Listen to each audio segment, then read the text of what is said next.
साथी मित्रों, आज આપણે વિડિયોમાં સસ્પેન્ડ થયેલા કર્મચારીનું પગાર બિલ કર્મયોગીની અંદર કઈ રીતે બનાવવું તે જોઈશું। તેના માટે સૌપ્રથમ ક્રિએટરના લોગિનમાંથી જે સસ્પેન્ડ થયેલ કર્મચારી છે તેને આપણે બિલ કોડ જોડે મેપિંગ કરવાનું છે।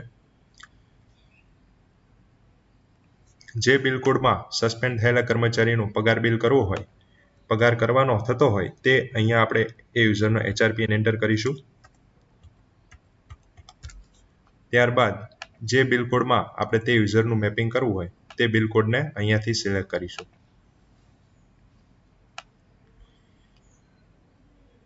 સિલેક્ટ કરવાથી અહીંયા ટિક કરીને તે બિલ કોડમાં યુઝરને મેપ કરવાનો છે। મેપિંગ કર્યા પછી DDO પેરોલમાં પેરોલ બિલ જનરેશન પ્રોસેસ મેનુમાં જવાનું છે। ત્યાં જઈને જે મંથમાં આપણે સસ્પેન્ડ થયેલા યુઝરનું પગાર બિલ કરવું હોય તે મંથ અહીંયાથી વેરીફાઈ કરીને તે મંથ આપણે અહીંયા સિલેક્ટ કરવાનો અને બાજુમાં ક્રિએટ સસ્પેન્ડેડ યુઝર બિલનું એક ચેકબોક્સ આપેલું છે તે ચેકબોક્સ ઉપર ક્લિક કરવાનું છે અને ગેટ ડેટા ઉપર ક્લિક કરવાનું છે।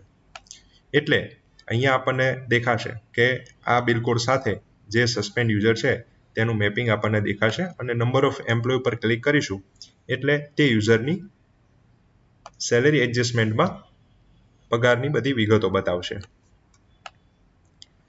જે નિયમ પ્રમાણે સસ્પેન્ડ થયેલા કર્મચારીને મૂળ બેઝિક પેના 50% પગાર મળવાપાત્ર છે તો અહીંયા તે પ્રમાણે નંબર ઓફ અમાઉન્ટ દેખાશે। હવે આ યુઝરની સેલેરી એડજસ્ટમેન્ટમાં બધી ઇન્ફોર્મેશન ચેક કરીને જો પરફેક્ટ હોય તો આપણે આ પગાર બિલને સેન્ડ ટુ ટાસ્ક લિસ્ટમાં મોકલી દેવાનું છે।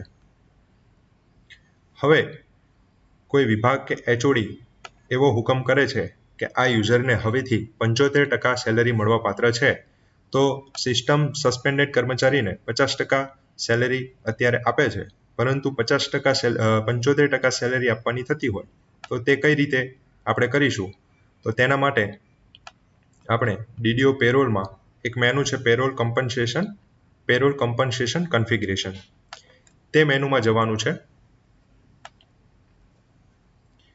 તે મેનુમાં જઈને અહીંયા તે સસ્પેન્ડ કર્મચારીનો HRPN નંબર એન્ટર કરવાનો છે।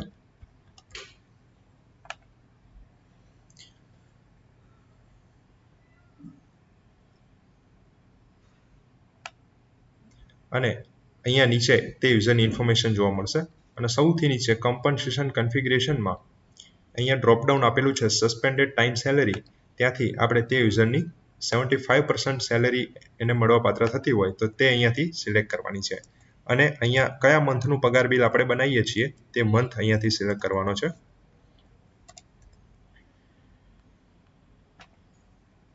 અને from date to date enter કરવાની છે, એટલે કે ક્યાં સુધી આ યુઝરને 75% સેલેરી એ આપવી છે।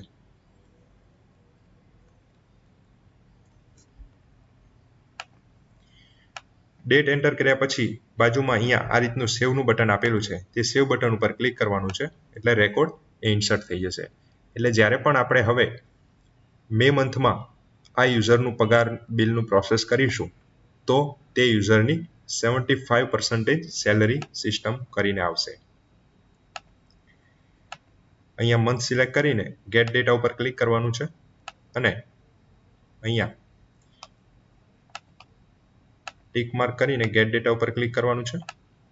પછી એક વખત એક્શનમાં બિલને રીપ્રોસેસ કરવાનું છે। બિલ રીપ્રોસેસ કર્યા પછી રિફ્રેશ બટન ઉપર ક્લિક કરીશું એટલે નંબર ઓફ એમ્પ્લોયમાં ક્લિક કર્યા પછી આપણને તે યુઝરની 75% પ્રમાણે અહીંયા સેલેરી જોવા મળશે।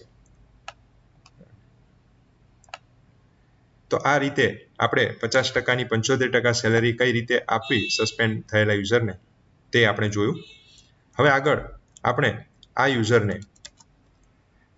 યુઝરની પોસ્ટિંગ હિસ્ટ્રીમાં અહીંયા એક્શન ટાઈપમાં સસ્પેન્શનની એક્શન જો હશે તો જ આપણે એનું સસ્પેન્શનનું પગાર બિલ આપણે કરી શકીશું। Thank you so much.